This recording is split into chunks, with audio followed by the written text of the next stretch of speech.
Yes, today we're gonna have another very interesting sessions, I hope. Và tôi hy vọng rằng là ngày hôm nay mình sẽ có một cái buổi rất là thú vị. Because one of the most important things to do is whenever we spend a lot of money to collect name, go on the street to look for names. Bởi vì là khi mà chúng ta dành rất là nhiều tiền ra để có thể thu thập những cái tên, đi ra ngoài đường để cũng là thu thập những cái tên. And when we all start talking to somebody that we know about what we do. Và khi mà chúng ta bắt đầu nói chuyện với một ai đó về cái việc mà chúng ta làm gì. And we have many lists in our drawers or our book. Và bên cạnh đó chúng ta cũng có rất là nhiều những cái tên ở trong những cái cuốn sách, ở trong những cái bản thảo của chúng ta. And most of the time, a lot of salespeople cannot make it, or business people cannot get result because one of the problem is that they never follow through. Và một trong những cái điều quan trọng mà nhiều khi những cái người kinh doanh cũng như là người làm bán hàng, người ta không thể nào đạt được kết quả bởi vì là người ta không có theo sát. So whenever we have a lead, it's extremely important to go to the next steps. Thế nên là cái việc mà chúng ta có cái khách hàng rồi ấy, sau đó nó còn quan trọng hơn để cái việc mà chúng ta phải đi tiếp. If not, our previous step will be wasted, right? Còn nếu cái bước trước của chúng ta sẽ bị lãng phí. So for me, it's worse because I spend the years of knocking door, sweat, and then get a lot of no's, then I get some leads.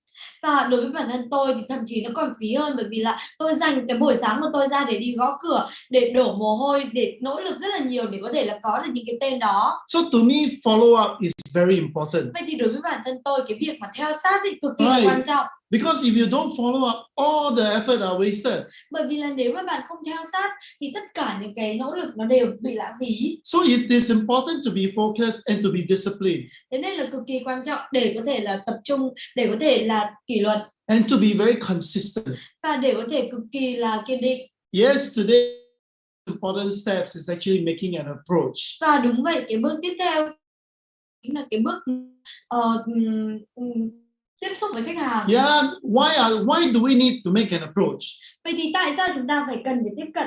Can everyone tell me, why do you want to make an approach now? You get a lead. Các bạn có thể nói cho tôi rằng là sau khi mà mình đã có cái tên rồi, tại tiếp cận khách hàng hay không?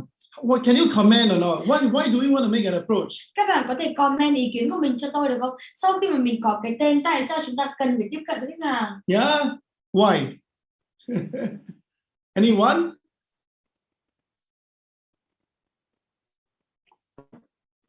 Why do we want to make an approach? Tại sao chúng ta lại cần phải tiếp cận khách hàng? Yes. Is that making appointment? Yes. Make things happen. Okay, cool. Right. Okay. What else? Chúc siêu hả?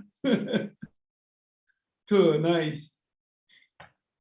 What else? Anything? Good. Thank you very much. We're gonna start the morning an appointment. Và rất là cảm ơn các bạn. Vậy thì chúng ta sẽ bắt đầu cái buổi sáng ngày hôm nay như thế, đó chính là để có thể là hẹn cuộc hẹn. Create an opportunity for us to close sales. Để có thể là tạo chúng ta để có thể chốt được sale. Alright, that's what we want approach to make sure that we have an opportunity to close sales. Đấy chính là những cái gì mà chúng ta muốn làm. Chúng ta tạo ra những cái, chúng ta tiếp cận khách hàng để có thể là hẹn gặp khách hàng và sau đó có thể chốt được sale. And I tell you that it is so important to have a very organized approach. Và tôi nói với các bạn rằng là cực kỳ quan trọng nếu mà chúng ta có một cái phần tiếp cận được tổ chức. Of course, it is very fine that sometimes we approach people that we already know so well. Và tất nhiên là nhiều khi mà chúng ta tiếp cận những cái người mà chúng ta đã biết rõ rồi. But sometimes do you realize that when we even approach people that we know so well? Nhưng mà chúng ta mới nhận ra được rằng là nhiều khi mà chúng ta tiếp cận với những cái người mà chúng ta đã biết rõ, we couldn't even get an appointment. Nhưng mà thậm chí là với những cái người đấy mình cũng đâu có thể là hẹn gặp họ. Yes, when they reject us, especially people that we know, we lose a very important opportunity to close sales. Vậy thì khi mà họ từ chối chúng ta, đặc biệt là những người mà chúng ta biết, thì chúng ta đã mất một cái cơ hội để có thể là chốt được sale. So it's important to organize. Thế nên là quan trọng tổ chức. So that our chances of making appointments, closing sales is a lot higher. Thì từ đó cái cơ hội để chúng ta có thể chốt sale nó sẽ cao hơn. Yes, I'm going to talk about the 7 how make an appointment to close sales. Và ngày hôm nay chúng ta nói về 7 cái bước để có thể hẹn gặp khách hàng để sau đó có thể chốt sale. Now, one of the very common that we wanted to make sure that salespeople are very focused on. Đây là một cái hệ thống chung mà chúng tôi muốn là những cái người bán hàng cực kỳ là tập trung. People were talking about telesales. Người ta thường hay nói về cái việc là telesale. Of course, telesales or offline method is almost the same. Và kể cả là telesale hay là cái phương pháp offline, there's a certain that we can follow. Bởi vì là có một số những quy tắc mà chúng ta once you understand the rules.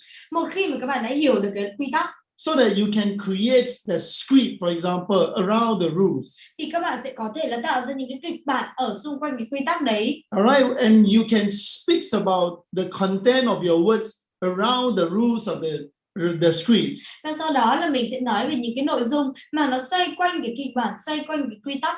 And this is exactly what I've been doing all my life. Vậy thì đây chính xác là những cái gì mà tôi làm trong suốt cuộc đời của tôi. You know, I still remember that when those days, because I wasn't a very good salesperson. Tôi vẫn nhớ rằng là cái ngày đấy không phải là bởi vì là tôi là cái người mà không phải là tôi bán hàng giỏi. Initially, when I was very worried about whether I can say properly or not say properly. Vậy thì tôi cực kỳ là lo lắng rằng là liệu tôi có thể nói một cách phù hợp hay không, tôi có mở miệng nói được không, hay là tôi có nói đúng hay không. So what I do is that initially I learn from people how they do it. Especially I have a very, very good, I call him the sales master, that will always show me how he make cold call and secure appointment. Vậy thì ngay từ cái là tôi đã chọn cái cách là tôi nhìn vào những cái người ta làm và sau đó là tôi làm theo. Đặc biệt là tôi còn biết một cái người mà cực kỳ bán hàng, thế nên là tôi sẽ làm theo. I was every time so amazed by him.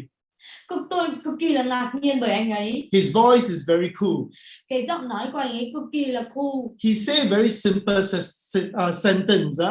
Và anh ấy chỉ nói những cái câu đơn giản mà thôi. And the important thing is he could make appointment. Và cái điều quan trọng đó chính là anh ấy dễ dàng để có thể hẹn gặp. And the fact is that if I'm one person that listen to the other side of him. Và có một cái sự thật đó chính là nếu mà tôi ở cái đầu dây bên kia mà tôi lắng nghe anh ấy. And actually I wanted to see him. Thật sự nếu là tôi thì tôi cũng vẫn muốn gặp anh ấy. That's how good he was. Thì đấy chính là anh ấy tốt như vậy đó. So I was very impressed when I followed him to do cold call. Và thế nên tôi cực kỳ là ấn tượng khi mà tôi follow anh ấy để có thể là tiếp xúc gọi điện cho khách hàng live. And to be honest is that he doesn't want to knock door. Và có một cái điều quan trọng đó chính là anh ấy không muốn là đi gõ cửa. He only focused on telesales. Anh ấy chỉ có tập trung vào cái telesale thôi. And I still remember when I was just about 23 years old, he was already like 40 years old. Khi mà tôi 23 tuổi, tầm là 40. And about right now, he's going around talking to people, and the way he talks was really damn cool.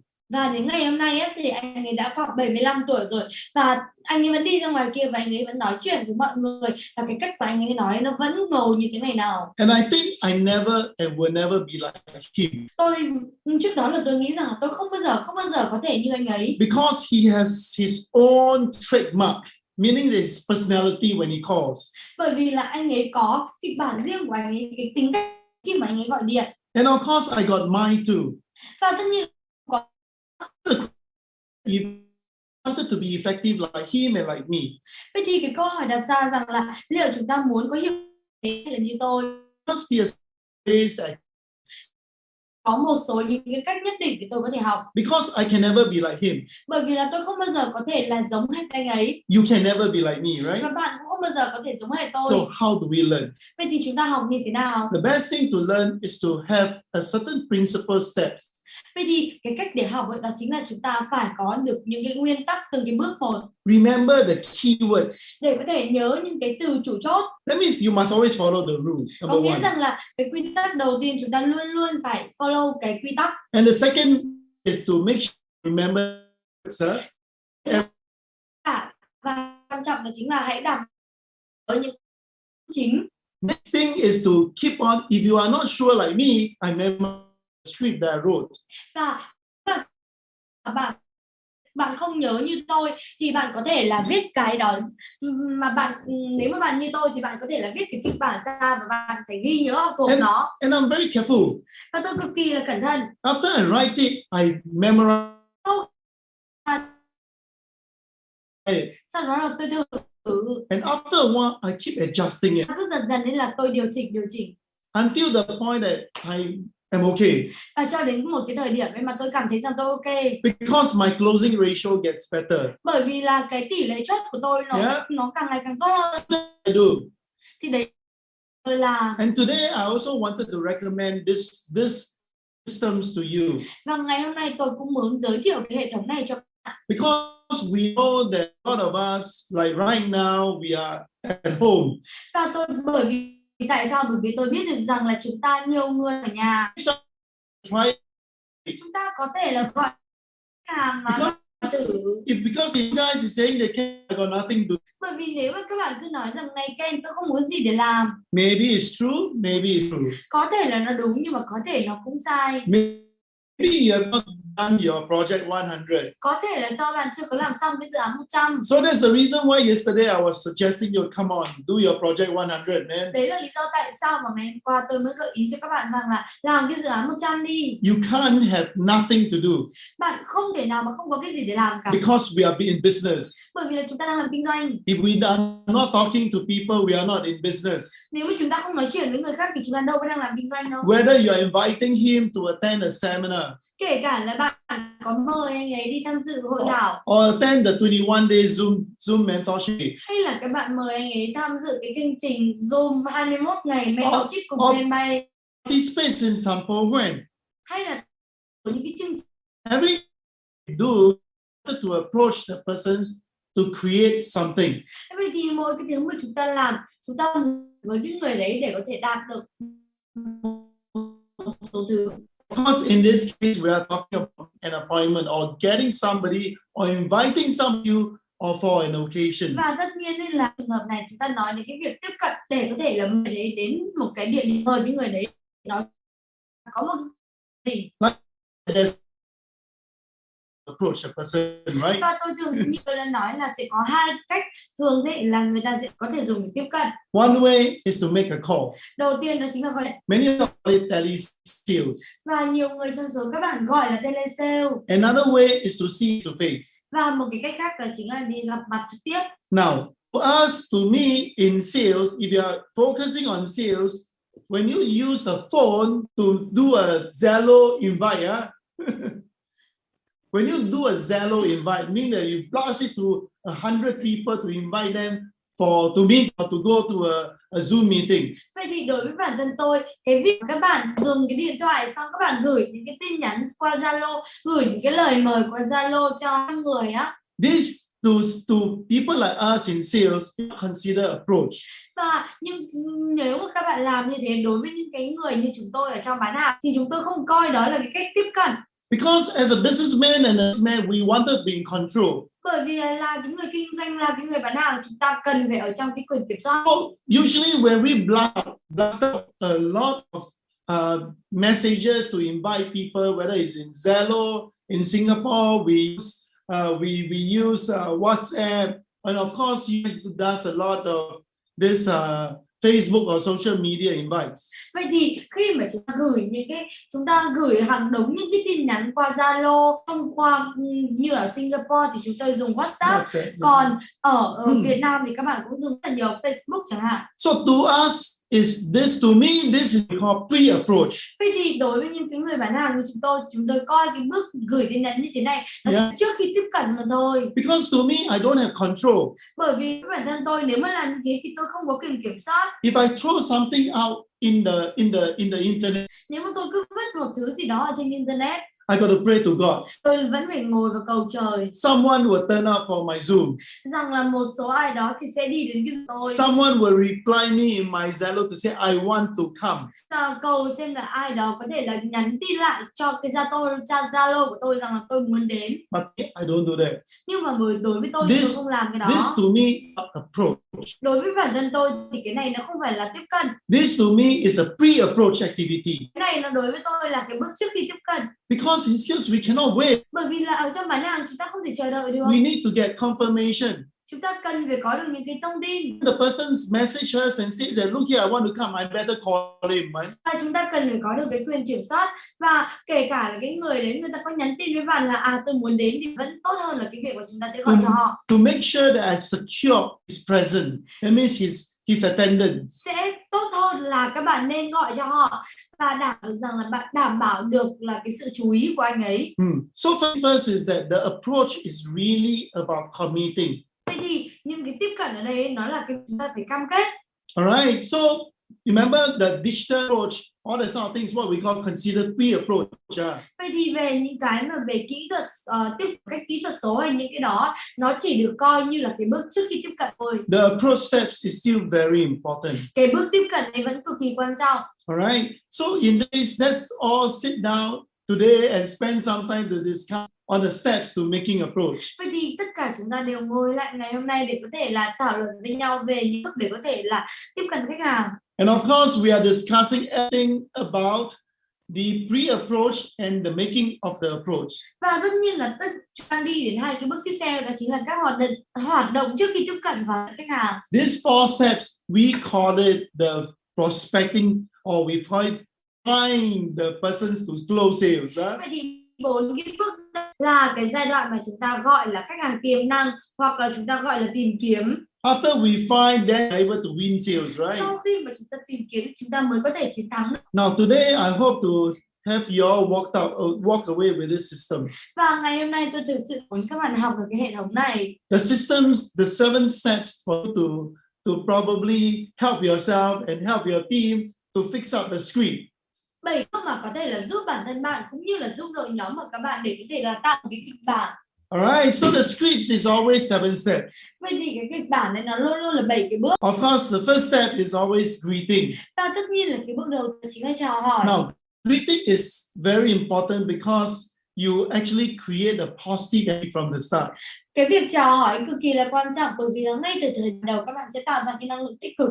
Now, it is very important that we always smile when we greet. Và nó cực kỳ quan trọng khi mà hãy nhớ rằng chúng ta luôn luôn cười khi mà chúng ta chào. Can you imagine that I wake up early in the morning? Và các bạn hãy thử tưởng tượng xem tôi thức dậy vào buổi sáng sớm. And then as I speak to you all, và nếu nói chuyện với các bạn, I say I wanted to greet you all. Và xong tôi nói rằng là tôi muốn là tôi chào hỏi các bạn. Say good morning. Tôi nói rằng chào buổi sáng. Good morning, ladies and gentlemen. Chào buổi sáng quý vị và các bạn. Is it your tonality? Vậy thì các bạn thấy đấy, cái tông giọng của các bạn. Versus, hey, good morning, Vietnam, you know, that sort of thing. So sánh việc mà tôi nói rằng xin chào buổi sáng Việt Nam. And then you greet with a smile. Và sau đó là chúng ta chào với một cái nụ cười. Now you can see my face. Và tôi nói với các bạn rằng là bạn có thể nhìn thấy cái mặt của tôi. You can see that the smile on my face.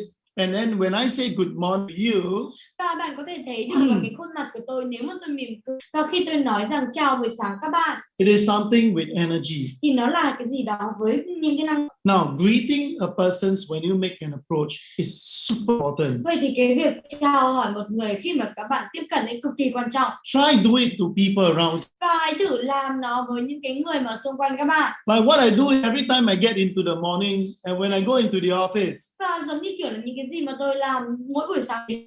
Just even ask yourself, when you ask yourself, how do you greet people as a leader or as a co-worker in your office environment? Rằng là bạn thử hỏi mình xem, bạn chào hỏi những cái người đồng nghiệp, chào hỏi những cái người ở trong cùng cái môi trường làm việc của mình như thế nào? There are one kind of people every morning they walk in, they walk in with face as if the whole world against him. Và có một số cái người buổi sáng người ta đi đến với cái gương mặt là cả thế giới nó chống lại họ. I've seen somebody when they walk into the office, he smashed his computer, no? Và tôi có chứng kiến một cái vụ việc rằng là có một cái anh ấy đến cái nơi làm việc mà anh ấy thậm chí còn đập cái máy tính của mình. Because these are very sad people, Thì thực sự là đây là những cái người rất là buồn. Want to see ourselves all in a business. Và tôi muốn là nhìn thấy bản thân tôi ở trong kinh doanh. We are businessmen. Chúng ta là những cái người làm kinh doanh. We wanted to make sure that we create the positive and the energy around us. Chúng tôi phải đảm bảo rằng là làm sao chúng ta có thể tạo ra được những cái năng lượng tích cực ở xung quanh mình. To make sure that people feel our positiveness. Để có thể là đảm bảo rằng mọi người cảm nhận được những cái sự tích cực của chúng ta. Our confidence. Cái sự tự tin của chúng ta. And that's what law of attraction is Thì about. đấy chính là cái quy luật của sự hấp dẫn. After a while, you will start to attract people. People want to, see you in the office. People want to see you in business. Và sau một thời gian thì mình bắt đầu là thu hút người khác. Người ta bắt đầu là muốn nhìn thấy mình ở văn phòng. Người ta muốn nhìn thấy mình để làm kinh doanh. Same thing as in a telephone call. Giống như cái kiểu mà người thì nói thế thôi. So that's the reason why if you're one-on-one person positive when you talk to people or smile, what you suggest to you, put a meaning of you. Các bạn được rằng là mình gặp người ta mình nói chuyện với người ta với một cái nụ cười, mình nói chuyện với một tích gì tôi giải thích cho các bạn. Muốn gợi ý cho các bạn đó chính là hãy đặt cái gương ở trước mặt. It is just when I'm speaking to you now. Nó giống như kiểu là bây giờ tôi đang nói chuyện với các bạn đó. I look at the screen in the top right hand of my computer. Luôn luôn là nhìn vào cái màn hình nho nhỏ, cái camera nho nhỏ ở cái góc phải. And when I talk to you, và khi mà tôi nói chuyện với các bạn, I đảm bảo rằng là tôi phải cười. Especially when I greet you. Đặc biệt hỏi các bạn. I greet you with really a genuine. Và khi mà tôi chào hỏi, tôi đảm bảo rằng là tôi phải cười thật sự. That come from my heart. Cười nó đến từ trái tim của tôi. The smile that I really felt excited that I see all of you in the morning. Và cái nụ cười mà tôi cảm thấy cực kỳ là hào hứng các bạn mỗi sáng. So remember, greeting is whose source of first impression. Vậy thì hãy nhớ rằng cái việc chào hỏi là một cái gì là mạnh mẽ mà nó sẽ đưa cho chúng ta một cái ấn tượng ban đầu. Good, please give me a high five, please. Và nếu mà các bạn ok thì hãy high five với tôi. It is always a good start with a high five, ladies and gentlemen. Và nó luôn luôn là tốt nếu ngày mới với high five, với sự high five với nhau. So that we could keep on reminding ourselves that before success to be confident. Để có thể là nhắc nhở bản thân mình rằng là trước khi cái sự chúng ta cần phải tự tin. If we need to be confident, we need to have those resources. Nếu chúng ta cần có sự tự tin thì chúng ta cần phải có được những cái nguồn. So can you all give me one resources of the 5 resources, please? Vậy thì các bạn có thể đưa cho tôi ra 5 cái nguồn lực chúng ta cần được không? Yeah, high five. What is there are 5 resources. Can you remember one and tell me here? Có thể ghi nhớ một cái và nhắn nó chat ở đây được không? Anyone? Có ai có nhớ không? Just give me one to start with. Yes, thank you. What else? What else? All right. Good. Support. Now I can understand English, of course, but can read to me in Vietnamese. To English, right? Cool. Right, help everything. Yes, let's to remind ourselves that in life we constantly keep building up our confidence. The 5 sure or 5 success reasons. Thì đúng vậy, hãy liên tục là nhắc nhở bản thân mình ở trong cuộc đời rằng là chúng ta cần tự tin, xây dựng sự tự tin thông qua 5 cái nguồn lực. We greet. Và một khi mà chúng ta chào hỏi, it is always good to introduce yourself. Nó ta giới thiệu bản thân mình. Now, at the point of introducing, ở trong cái bước mà chúng ta giới thiệu bản thân, I just love that guy that I was talking to you earlier, my sales master. Thực sự là tôi cực kỳ là yêu thích cái người mà tôi mới đầu tôi kể chuyện với các bạn ấy. The way you to a co-person, a co. Cái cách mà anh ấy giới thiệu bản thân anh ấy đối với những cái người khách hàng lại nghĩa cực kỳ là ngầu. He speaks very lowly.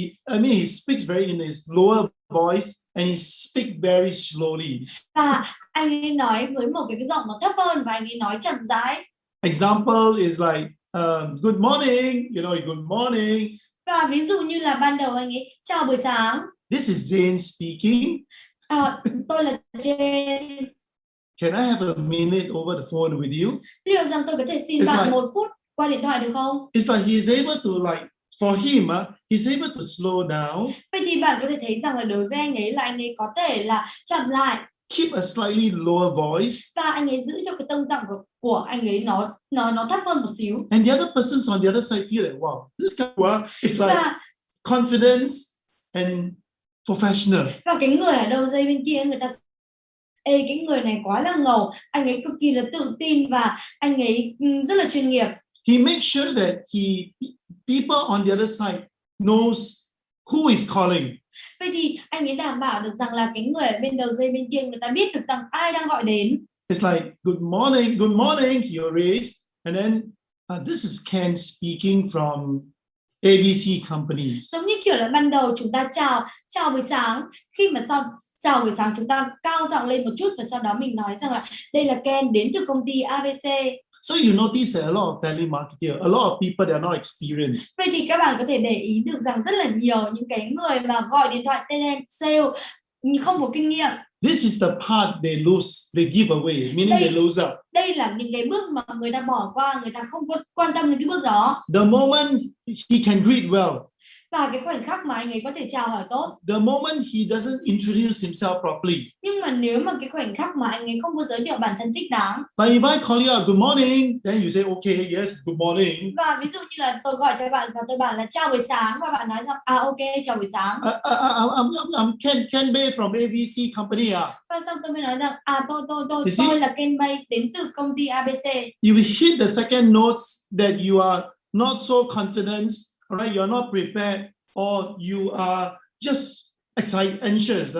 Vậy thì các bạn muốn nhận thấy một điều rằng là nếu ở cái bước này mà chúng ta không có chuẩn bị tốt, nếu mà chúng ta bị nói lắp hoặc là nếu mà chúng ta không có thể hiện cái sự tự tin. So can you imagine if you're not prepared? Vậy thì bạn hãy tưởng tượng xem nếu mà chúng ta không có chuẩn bị. Or even this sort of things, you just need to be able to do it, prepare yourself.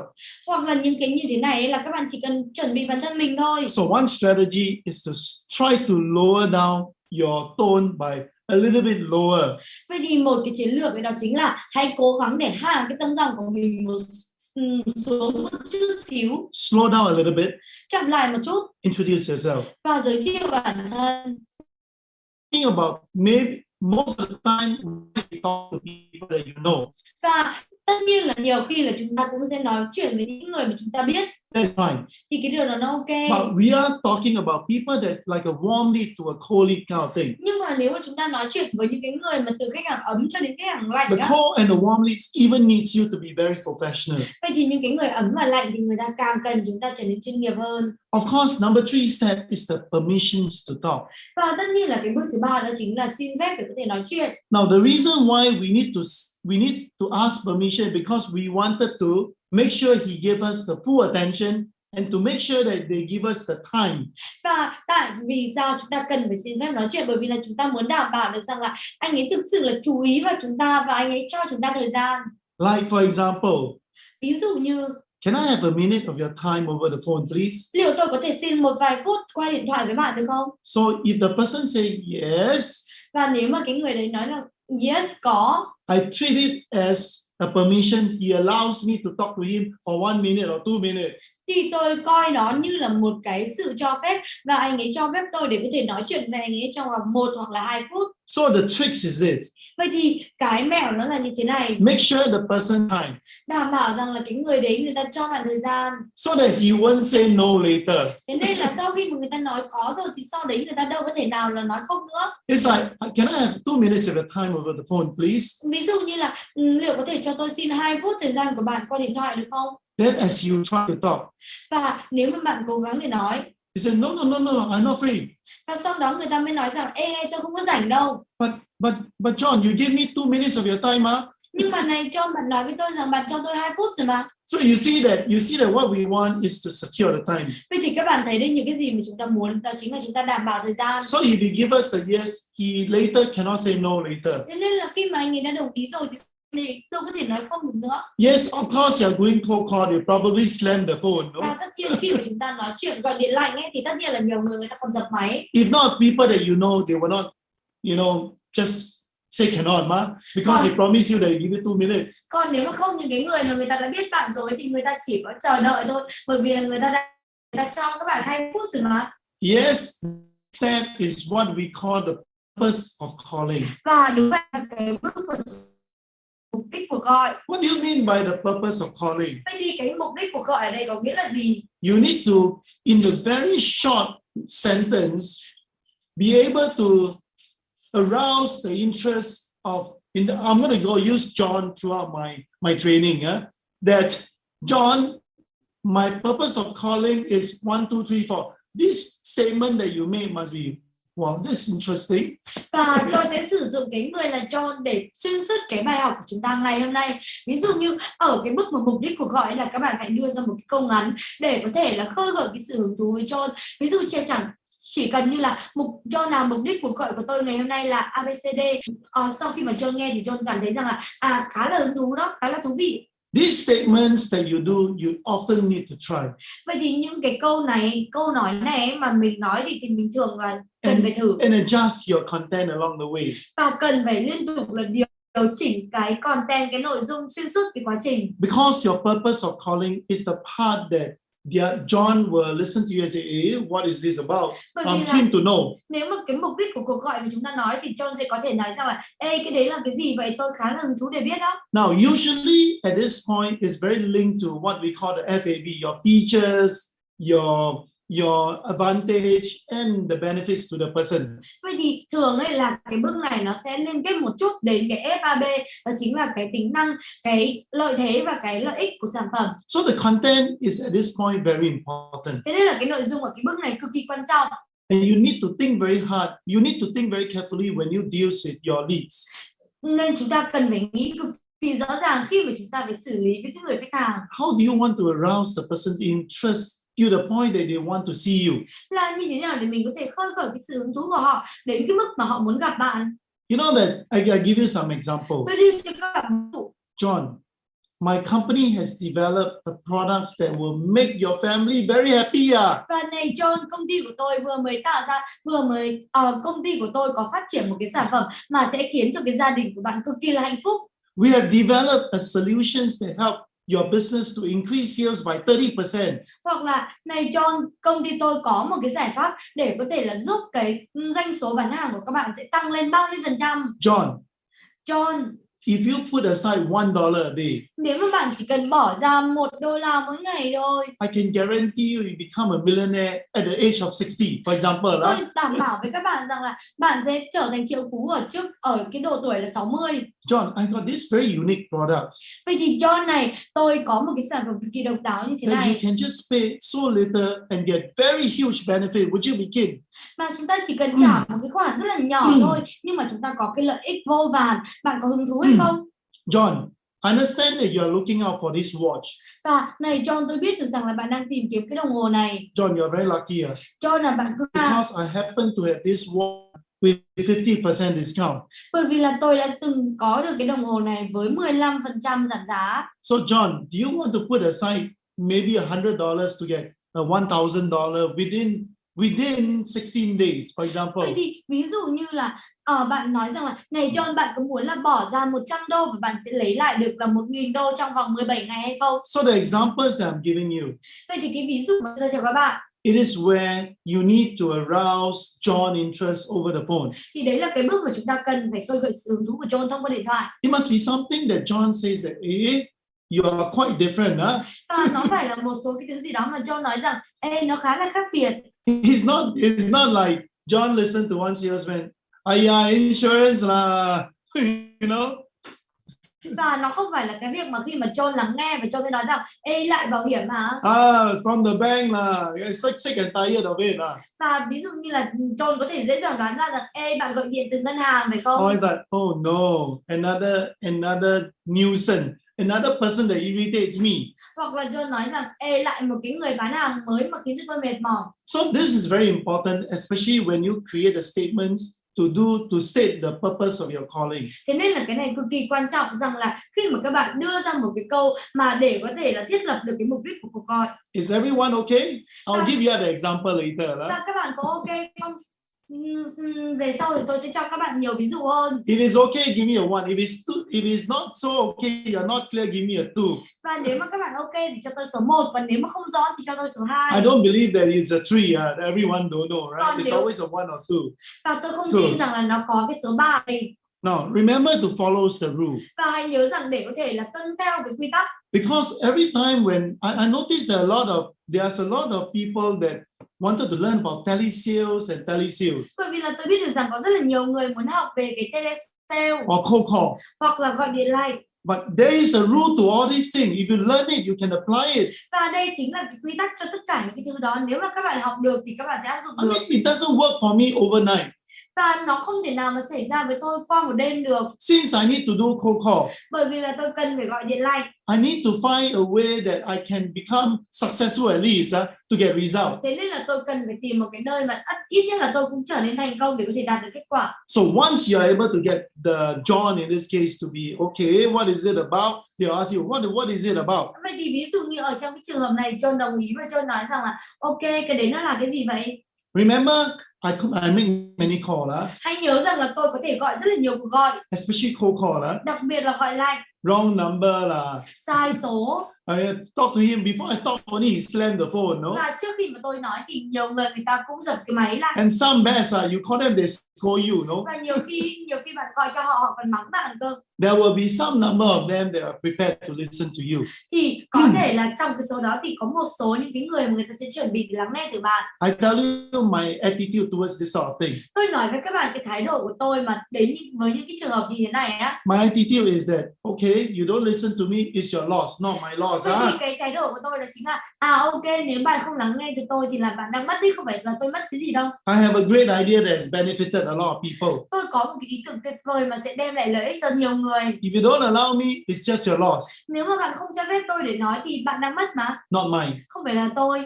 And when I go on the street, và nếu mà tôi đi ra ngoài đường, I'll do cold call. hoặc là tôi gọi điện like. If the person don't want, okay, next one. Và nếu mà cái người đấy không muốn thì tôi nói rằng ok, người tiếp theo. Don't want, I go for the next 10 one.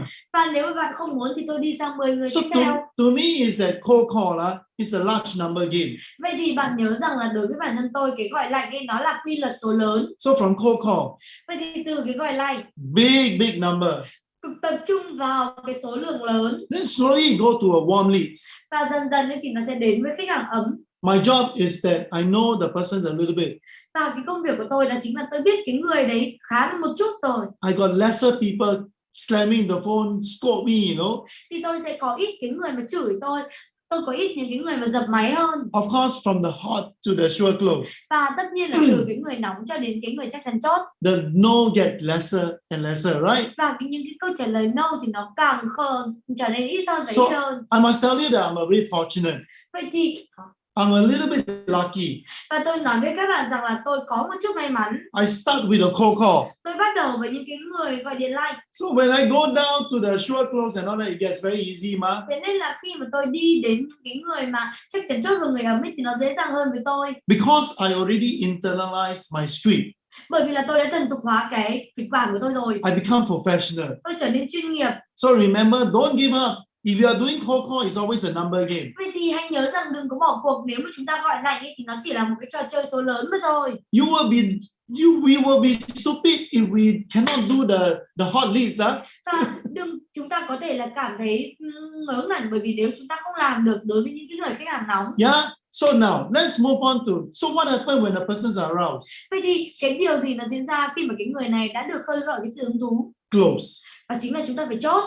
One of the best closing techniques in telephone call or telesales or making approaches is what we call the alternate close for appointment. Vậy thì tiếp theo là chúng ta phải chốt. Một trong những cái bước mà chúng ta cực kỳ là hay sử dụng ở trong cái việc mà chốt khi gọi điện, khi mà telesale, khi mà hẹn gặp khách hàng, đó chính là đưa ra sự lựa chọn. When we say alternate close for appointment means we offer them 2 time slot.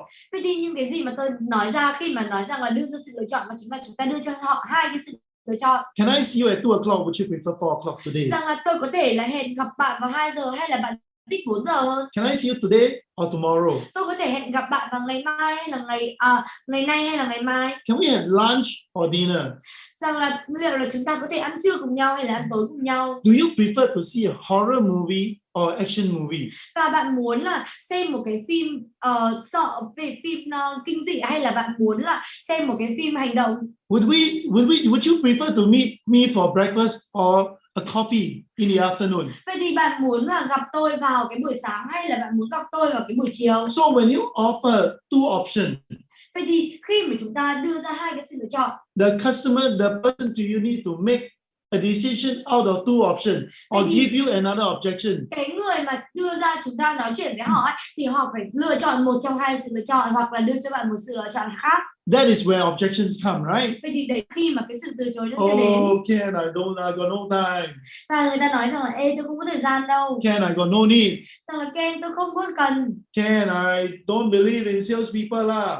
Và Ken là tôi đâu có tin vào những cái người bán hàng đâu. Ken, I don't believe. Hoặc là Ken này tôi đâu có tiền. You see, there are only few kind of appointment. Objection, the customer cannot be smarter than you. Vậy thì bạn if you are thấy đấy, prepared. bạn thấy đấy, nếu mà bạn chuẩn bị thì bạn chỉ biết được rằng là người ta chỉ có một vài những cái sự từ chối như thế thôi. Thế nên là khi chúng ta chuẩn bị kỹ, người ta không thể nào thông minh hơn chúng ta được. Technically, in calling, making approach, there's only four kinds of objections you can think of. Thường ấy, ở cái việc mà chúng ta gọi điện để có thể hẹn gặp thì nó sẽ có 4 cái kiểu từ chối. No time. Đầu tiên là không có thời gian. No money. Không có tiền. No need. Không cần. And don't believe. Và không có tin. Let me ask you a simple question. Thì để tôi hỏi các bạn một cái câu đơn giản. No time, no money, no need, and don't believe. Vậy thì không có thời gian, không có tiền, không cần và không tin. Which one do you think is very difficult to handle when you make an approach? Which objection? Cái sự từ chối nào mà các bạn nghĩ rằng là nó khó khăn nhất để có thể là xử lý? Which objection is very hard to? Can you please indicate in your comment? Và các bạn hãy cho tôi biết cái câu trả lời của các bạn ở phần comment. No time, no need, don't believe, no money. Không có thời gian, không cần, không tin hay là không có tiền. Yeah, think about it, huh? Good. All the four. All right. Huh? No need, huh? Good. You see, let me tell you that actually one of the most difficult objections to handle is don't believe. Và để tôi nói với các bạn rằng một trong những cái sự từ chối mà khá là khó để có thể là xử lý cái đó chính là cái việc của người ta không tin. You think about it. Bạn thử nghĩ về cái điều này. Why people don't want? Tại sao người ta lại không muốn?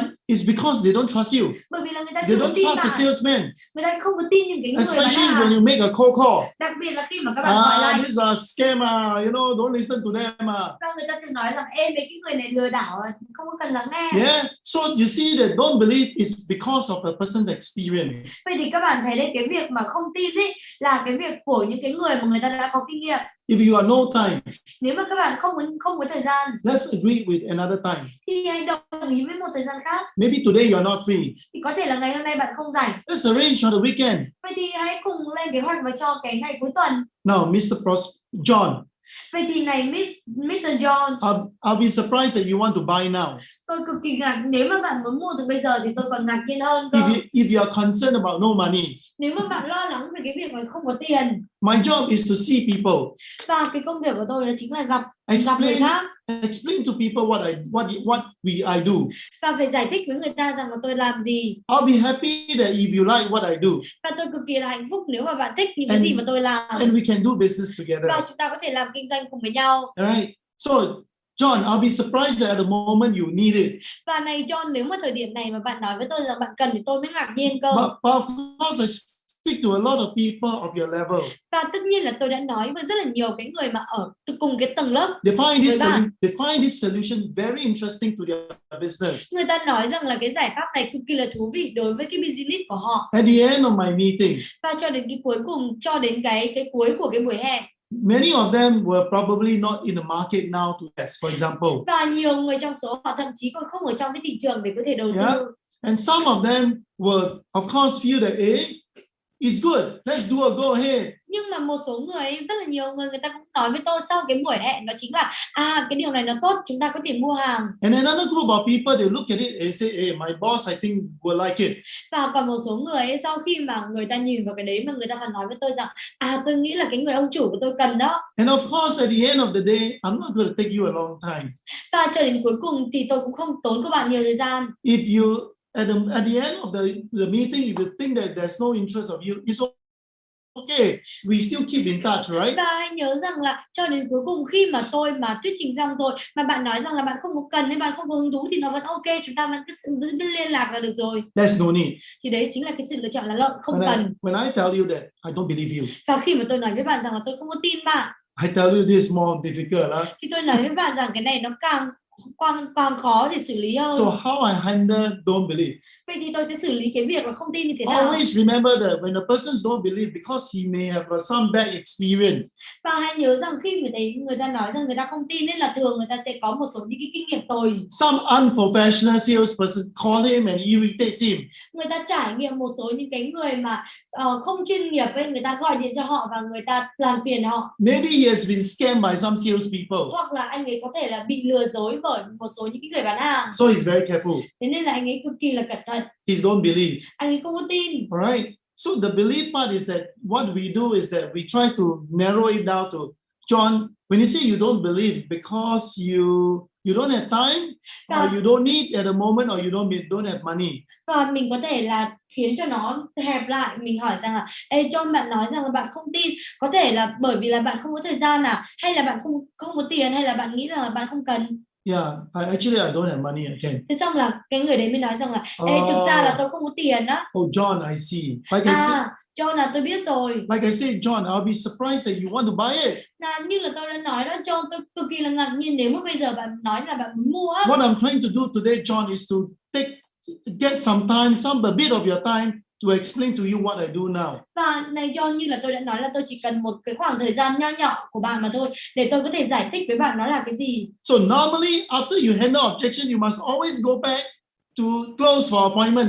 Vậy thì thường ấy, khi mà chúng ta xử lý cái sự từ chối rồi thì chúng ta cần phải quay trở lại để có thể chốt cho cái cuộc hẹn. So let's say they say, Ken, I got no time. Và ví dụ như họ nói rằng này Ken, tôi không có thời gian. So John, do you have just about 15 minutes of your time? Này John, liệu bạn có thể có là 15 phút hay không? At the end of the 15 minutes, if we felt that this is something that you're not interested, I will move on. Và nếu mà sau 15 phút bạn cảm thấy rằng là đây là những cái thứ gì đó mà bạn không có hứng thú ấy, thì tôi sẽ rời đi. So now you go into a very short time. Thế nên là bây giờ các bạn đi đến một cái thời gian rất là ngắn. If I ask you, John, I just need 12 minutes of your time. Này John, bây giờ tôi chỉ muốn là 12 phút của bạn mà thôi. Sometimes John said, hey, 12 minutes. Và nhiều khi John sẽ nói rằng, ê, 12 phút hả? Yeah, just 12 minutes of your time. This is how I do my business. I go to a person 12 minutes. If he's not interested, I move on. Đúng rồi, 12 phút mà, thì đây là cái cách làm việc của tôi. Tôi đi đến một cái người 12 phút, nếu mà anh ấy không có hứng thú thì tôi đi thôi. Of course, John, we are friends. Và tất nhiên là này John, chúng ta là bạn. We will not talk about business, we will talk about other things. Chúng ta sẽ không nói về kinh doanh, chúng ta sẽ nói về nhiều thứ khác.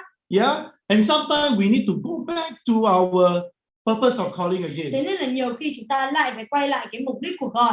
Like I said, John, I'm surprised that you need the product now. Ví dụ như mình nói rằng John, nếu mà bạn nói rằng bạn cần cái sản phẩm bây giờ thì tôi cực kỳ là ngạc nhiên đó. Like I say, my purpose of calling you is because my company has developed a good solution. Như là tôi đã nói rằng là cái mục đích của cuộc gọi này đó chính là cái công ty của tôi phát triển ra một cái giải pháp cực kỳ tốt. That I really want to make sure that people during the COVID time would spend their time learning about system to fix up in their companies. Và tôi thực sự là ở trong cái thời điểm Covid này, người ta có thể sử dụng, người ta có thể học được những cái thứ mới để có thể là sửa chữa cái hệ thống của họ ở trong công ty. So if you are aware, I try to go back to the benefit statements again. Vậy thì nếu mà các bạn mà nhận thức được cái vừa rồi ấy, là tôi đang quay lại để nói về cái câu về lợi ích đó. So of course, if John say yes, và tất nhiên khi mà John nói rằng có, now you gotta make sure you go to step 7, thì chúng ta cần phải đảm bảo rằng là chúng ta đi sang cái bước 7. Now make sure that you reaffirm the appointment, meaning that you make sure that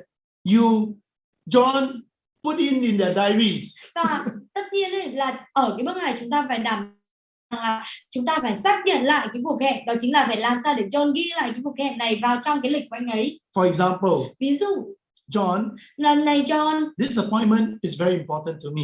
Cái cuộc hẹn này nó cực kỳ quan trọng đối với tôi. And I'm sure it is also going to benefit you if you sit down and listen to me. Và tôi đảm bảo rằng là nó cũng sẽ đem lại lợi ích cho bạn nếu mà bạn ngồi xuống và lắng nghe tôi. Please put it in your diaries. Vậy thì xin bạn hãy đặt nó vào trong cái nhật ký của bạn. And on the day itself, I'll give you a call about an hour before the meeting. Và đến cái ngày đấy thì tôi sẽ gọi cho bạn nửa tiếng trước khi cái buổi hẹn của chúng ta. Right? So is that okay, John? Vậy thì cái điều đó nó có ok không hả John? So we go to step number 7 to reaffirm the importance of the appointment. Vậy thì chúng ta đi đến cái bước 7 để có thể là xác nhận lại cái cuộc hẹn. Yeah, so this is the 7 steps. Vậy thì đúng vậy, đây chính là 7 cái bước. For you to help yourself, your team, the people around you to fix up your telephone script.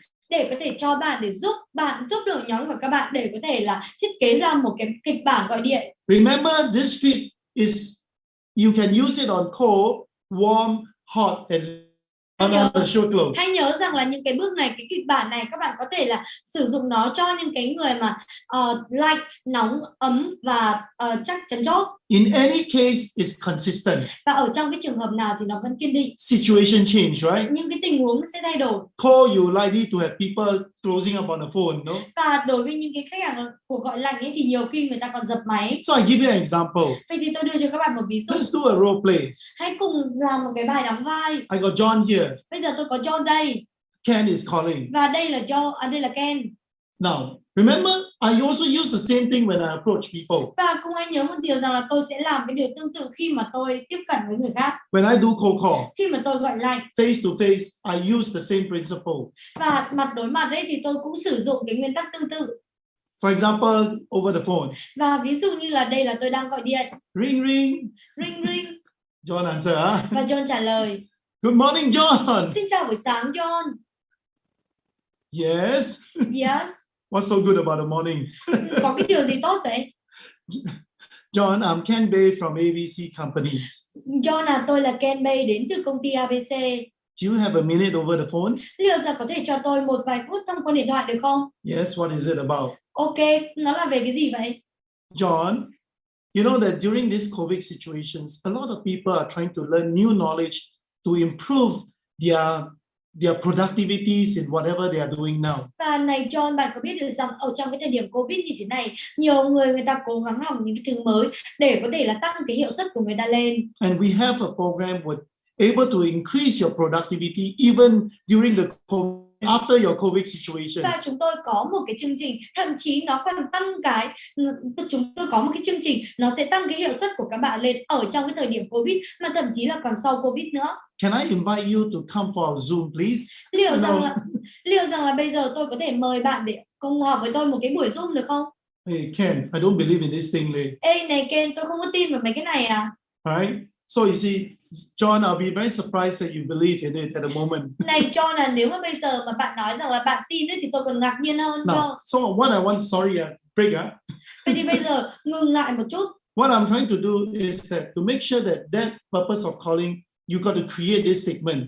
Vậy thì những cái gì mà tôi muốn đảm bảo ở đây đó chính là ở trong cái mục đích của gọi ấy là chúng ta phải tạo ra một cái câu. So John, my purpose of calling you is because we have a program that helps people to stay very productive during this COVID situations. Này John, lý do mà tôi gọi điện cho bạn bởi vì là chúng tôi có một cái sản phẩm mà có thể giúp cho người ta hoạt động thật là tích cực ở trong cái thời điểm Covid như thế We này. help people to learn about the systems. Chúng ta giúp người ta để có thể là học về cái hệ thống. To stay productive during this period. Để có thể là trở nên cực kỳ là hiệu suất ở trong những cái thời điểm như thế này. And even become more after the COVID situation. Và thậm chí là còn bùng nổ hơn nữa ở sau Covid cơ. Can I invite you to come for tonight sessions? Vậy thì liệu là tôi có thể là mời bạn đi đến cái buổi học tối ngày hôm nay? Probably takes you an hour of your time. Nó chỉ tốn của bạn là khoảng nửa tiếng thôi. Or would you prefer this weekend where we have another sessions for you? Hay là bạn thích cái buổi cuối tuần hơn khi mà chúng tôi sẽ tạo ra một cái buổi khác để các bạn có thể học? Ken, I'm not interested. Này Ken, tôi không có hứng thú. Oh John, I'm really surprised that you'd be interested. You were interested in something that you have not been exposed to it. Tất nhiên rồi John, tôi cực kỳ là ngạc nhiên nếu mà bạn hứng thú với những cái gì mà bạn chưa biết đó. Why don't I invite you for tonight, or would you prefer this Saturday? Vậy thì liệu tôi có thể là mời bạn tham dự vào buổi tối ngày hôm nay hay là bạn thích cái ngày thứ bảy hơn? Can you send me some information like internet and all that sort of thing? Ê, có thể là nói cho tôi một vài cái thông tin từ internet hay là Your một website vài or what? hoặc là cái website của bạn á. Of course, John, it's okay. I'll just drop you the website address.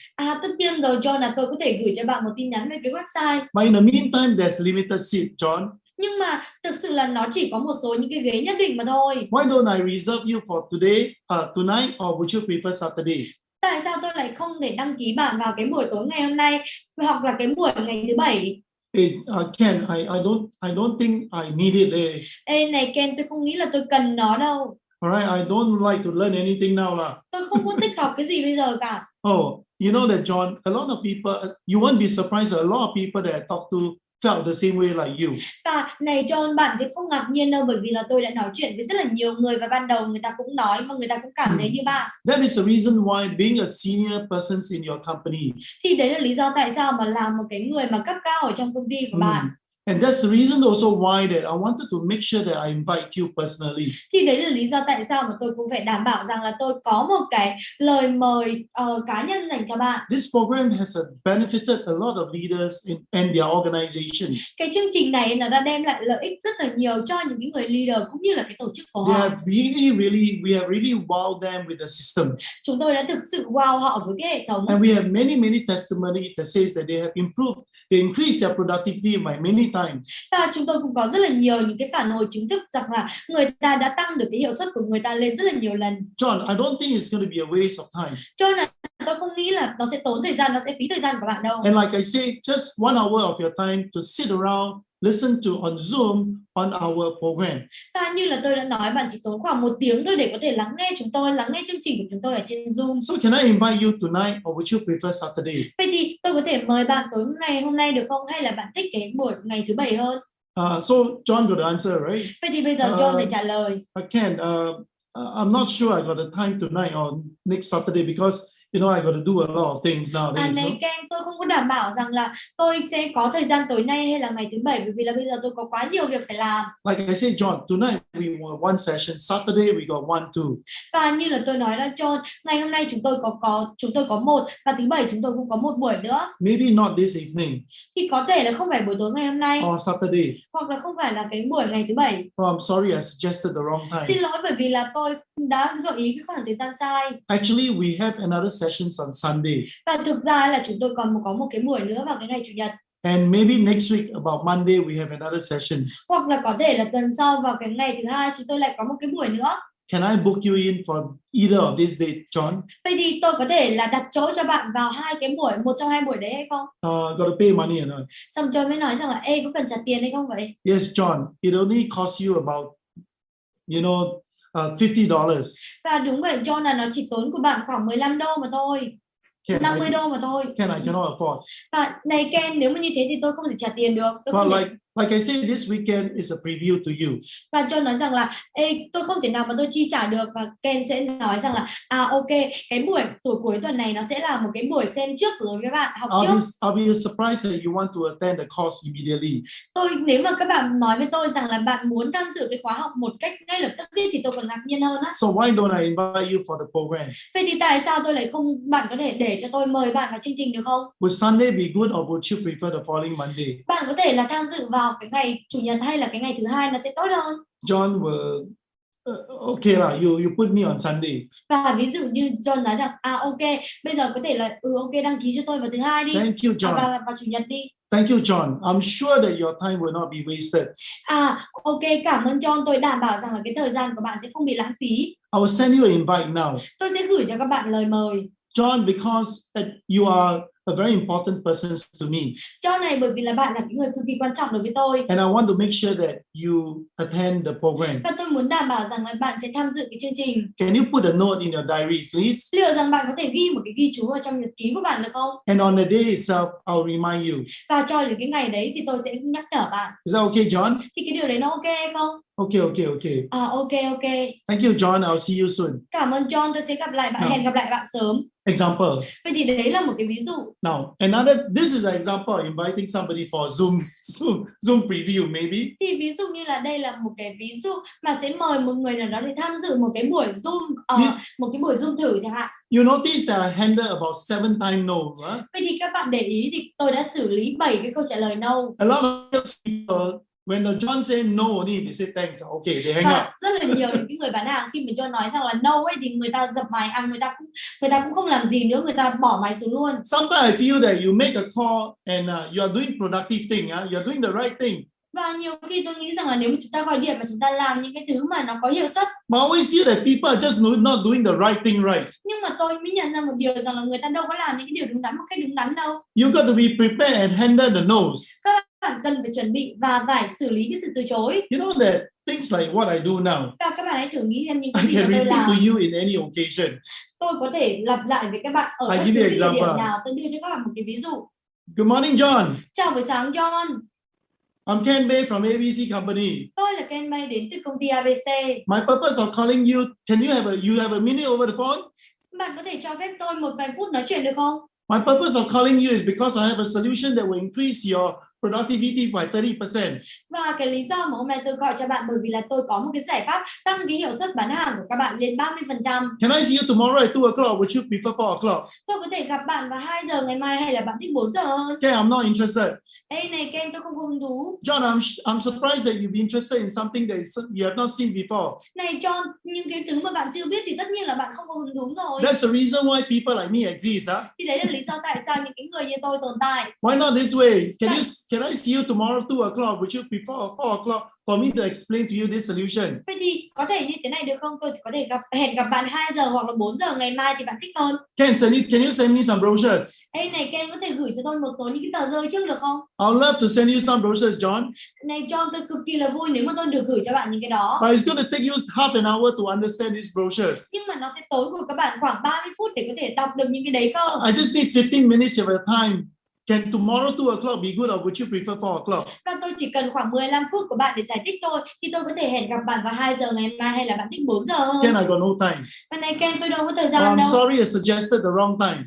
Xin lỗi bởi vì là tôi đã gợi ý cái khoảng thời gian sai. Can I see you the next day 2 o'clock? Would you prefer 4 o'clock? Tôi có thể là hẹn gặp bạn vào cái ngày mai vào 2 giờ, cái ngày kia vào 2 giờ hay là bạn thích 4 giờ hơn? Ken, I'm still not free. Và này Ken, cái lúc đó tôi vẫn không có rảnh. Oh, why not this way? Let's meet over weekend for lunch about 12 o'clock. Would you prefer Sunday for lunch?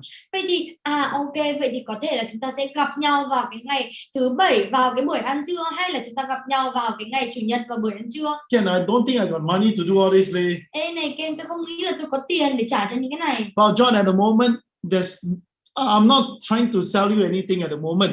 Và này John, cái việc mà tôi gọi hoặc tôi gặp bạn như thế này, tôi không phải là tôi cố gắng để bán cho bạn. You see, I'm in business to talk to as many people as possible. Và bạn thấy đấy, tôi đang làm kinh doanh, thế nên là tôi cần phải nói chuyện với nhiều người nhất có thể. People of your level is somebody that I really wanted to talk to. Và những cái người mà ở cái level như bạn là những cái người mà tôi muốn nói chuyện. Why don't I see you on Saturday lunch or would you prefer Sunday? Vậy thì tôi có thể là hẹn gặp bạn vào cái buổi trưa ngày thứ Bảy hay là bạn có thể thích cái buổi trưa ngày Chủ nhật hơn? I'm not sure whether I want to meet with a salesperson. Ê này, tôi không có chắc là tôi là muốn gặp một cái người bán hàng đâu. Well, John, you see that I may appear to you as a salesperson. Và này John, có thể là tôi sẽ xuất hiện trước mặt bạn như là một cái người bán hàng. And I can understand how you felt. Và tôi có thể hiểu rằng tại sao bạn sẽ cảm nhận như thế nào. We've spoken to a lot of people. Tôi đã nói chuyện với rất là nhiều người rồi. Everybody speaks like you. Rất là nhiều người ta nói như bạn. When they receive a call like mine. Khi mà người ta nhận được những cuộc gọi như là của tôi. But when they met me. Nhưng mà khi mà người ta gặp tôi. Many of them felt that it is something that they might need. Và một số người trong số họ đã nghĩ rằng là đây là những cái thứ mà họ cần. Like I said, I only need 15 minutes of your time. Và như là tôi nói là tôi chỉ cần khoảng 15 phút của bạn thôi. If there's no value, we'll move on and we can change our subject. Nếu mà không có cái giá trị nào dành cho bạn thì chúng ta bỏ qua hoặc là chúng ta có thể đổi chủ đề. Can I see you on Saturday lunch or would you prefer Sunday? Vậy thì tôi có thể là hẹn gặp bạn vào cái buổi trưa ngày thứ Bảy hay là bạn thích trưa Chủ nhật hơn? Okay, Ken, just 15 minutes, huh? Ok, là chỉ có 15 phút thôi nha. Sure. Let's do it on Saturday, John, okay? Và chắc chắn rồi, mình sẽ làm nó vào cái buổi trưa ngày thứ Bảy được không? Okay. Và ok. Just to make sure that this appointment, can you put a note in your diary, please? Vậy thì để có thể đảm bảo được rằng là cái cuộc hẹn này nó xảy ra thì bạn có thể là ghi chú vào nhật ký của bạn được không? And I'll remind you an hour before the meeting. Và tôi sẽ nhắc nhở bạn khoảng 1 tiếng trước cái buổi hẹn. Okay. Okay. You see, these are the 7 steps that we need to constantly remind ourselves. Vậy thì các bạn thấy đây chính là 7 cái bước mà chúng ta phải kiên định để có thể nhắc nhở bản thân. We just got to keep on practicing it. Chúng ta cần phải liên tục thực hành nó. Until we internalize and professionalize it. Cho đến khi nào mà chúng ta thuần thục hóa và chúng ta phải nhớ nó. So there are rules of the games to be played. Thế nên là đây chính là cái quy tắc của cái luật chơi của And I hope that this helps you. Và tôi hy vọng rằng là cái này nó sẽ giúp đỡ các bạn. Yeah. And so what we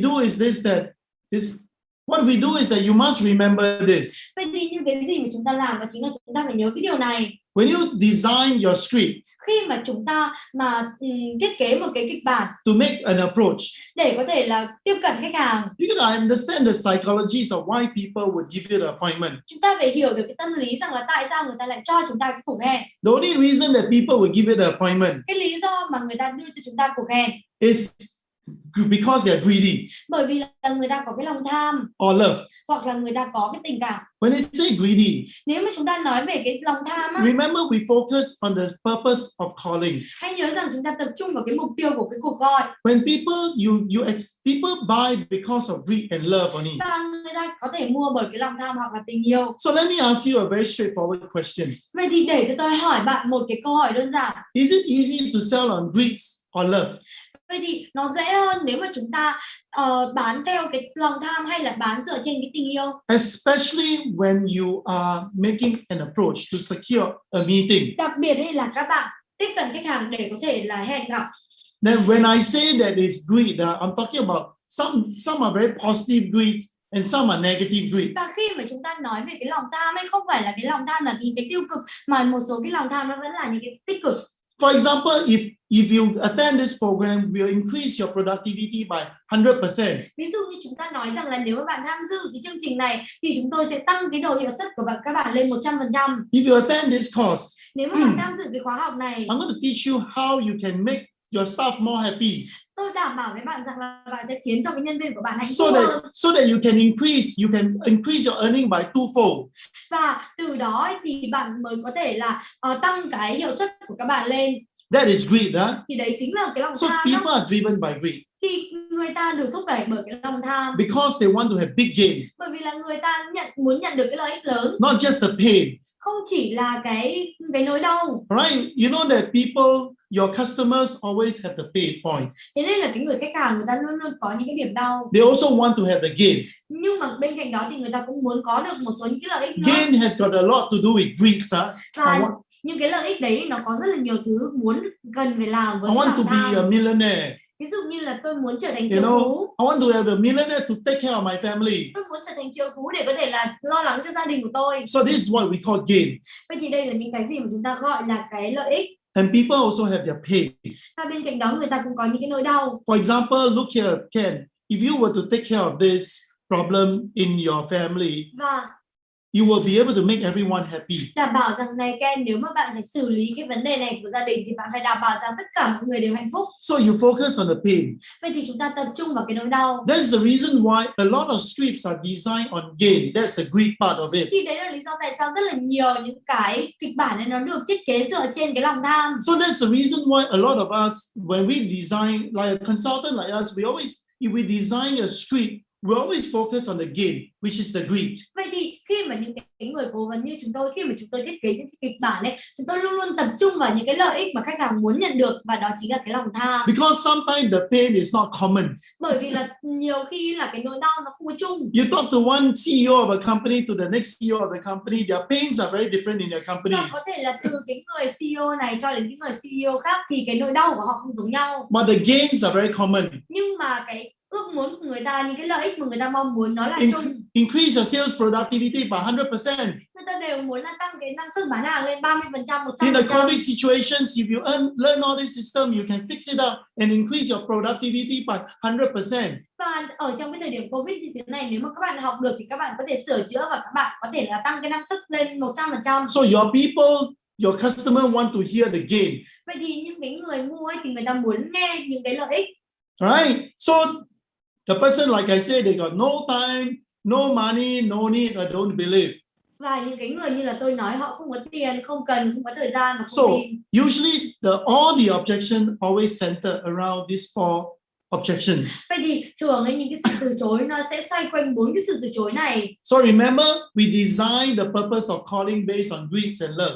Và hãy nhớ rằng là chúng ta thiết kế những cái mục đích của cuộc gọi dựa trên cái lòng tham và tình yêu. We practice and learn about the handling of the four objections. Chúng ta thực hành và nghĩ về cái cách làm như thế nào để xử lý 4 cái sự từ chối. That is, in my opinion, how we can make the approach and make people buy from us. Thì đấy là ở trong cái suy nghĩ của chúng ta để làm như thế nào để chúng ta có thể là tiếp cận với khách hàng và khiến cho người đó sau đấy là mua từ ta. And remember early on, Và hãy nhớ rằng một điều nữa. You know that there are all sorts of people that we are talking to. Luôn luôn có những cái người mà chúng ta nói chuyện với họ. And in this program, I usually break it into cold. Và thường ở trong những cái này là tôi sẽ chia nó ra. Đầu tiên là cái người lạnh. The cold. Đầu tiên là người lạnh. The warm. Người ấm. The hot. Người nóng. And the sure close. Và người chắc chắn chốt.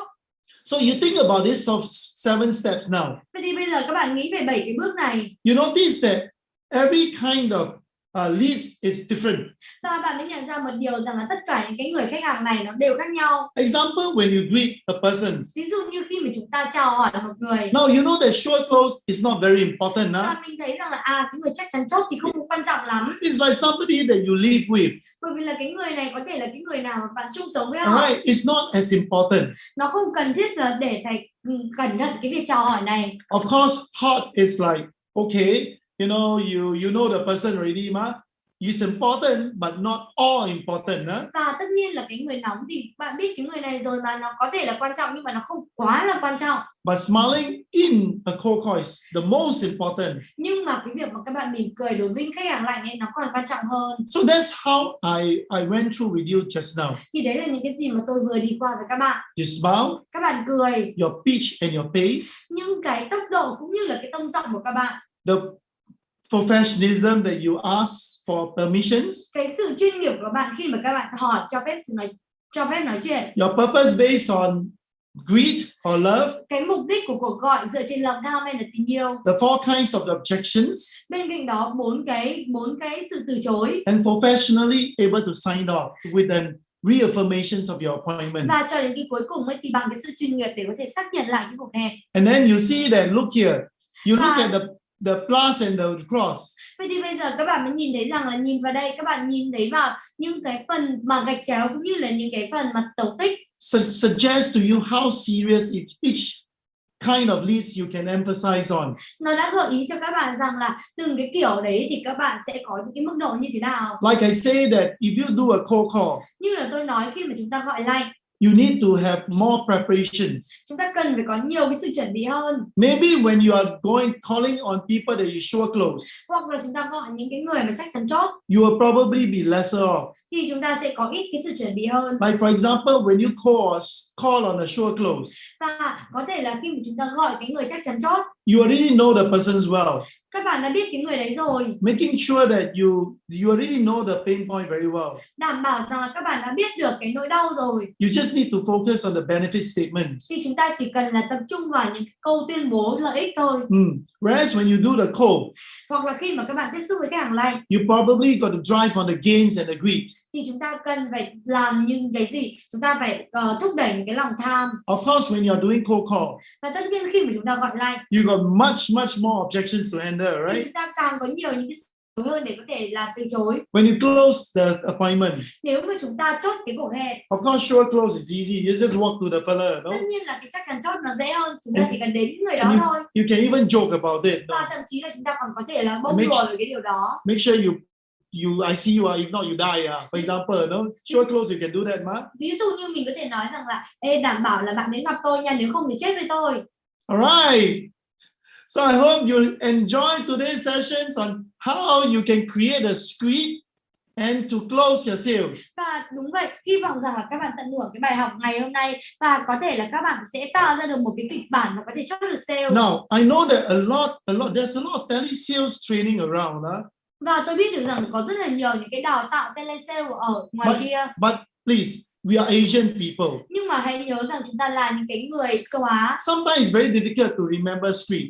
Nhiều khi nó rất là khó để có thể là ghi nhớ những cái kịch bản. Sometimes the trainer will not specifically tell you whether you're calling close, hot or warm. Nhiều khi người ta cũng không nói cho các bạn rằng là nói cho những cái người chắc chắn chốt nóng hay là ấm. So it is really depending on what are the kind of leads that you call on. Thế nên là cực kỳ là nó phụ thuộc vào là đâu là cái nhu cầu mà các bạn gọi. The whole script that you set up in 7 steps. Những cái kịch bản mà các bạn thiết lập ra ở trong 7 cái bước. You need to be able to vary according to the situation. Thì chúng ta cần phải biến đổi dựa trên tình huống.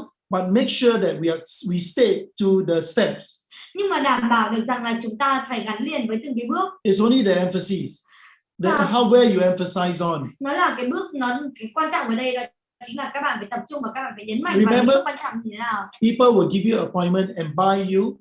Hãy nhớ rằng là người ta có thể cho các bạn những cái cuộc hẹn gặp và mua từ bạn. If you understand the psychologies of people will give you the appointment. Nếu mà các bạn hiểu được về cái tâm lý tại sao người ta cho bạn cuộc hẹn. The greed, cái lòng tham, or the gain, hoặc là cái sự lợi ích, love. hoặc là tình yêu. People buy because of love. Người ta mua bởi vì là tình yêu. Triggered by the pain point. Và hoặc là người ta bị mắc kẹt ở những cái nỗi đau. People won't buy. Người ta không mua. Won't give you the appointment. Không cho bạn cái cuộc hẹn. Because they don't believe. Bởi vì người ta không tin. They don't need. Người ta không cần. They don't have the time. Người ta không có thời gian. They don't have money. Và người ta không có tiền. Alright, these are very common. Thì đây là những cái lý do chung.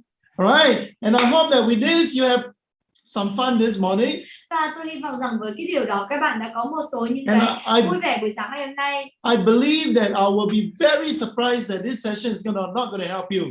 Và tôi thực sự là ngạc nhiên rằng là nếu mà cái buổi ngày hôm nay nó không thể giúp bạn đó. Stick to the system. Hãy nhớ rằng là gắn liền với cái hệ thống. Bring this system back to your organizations or yourself and get a group of people to plan and to try it out. Và hãy nhìn vào những cái từng bước một và hãy có thể là thử nó, thực hành nó, tạo ra kịch bản và khiến cho những cái người của các bạn có thể là thử nó nữa.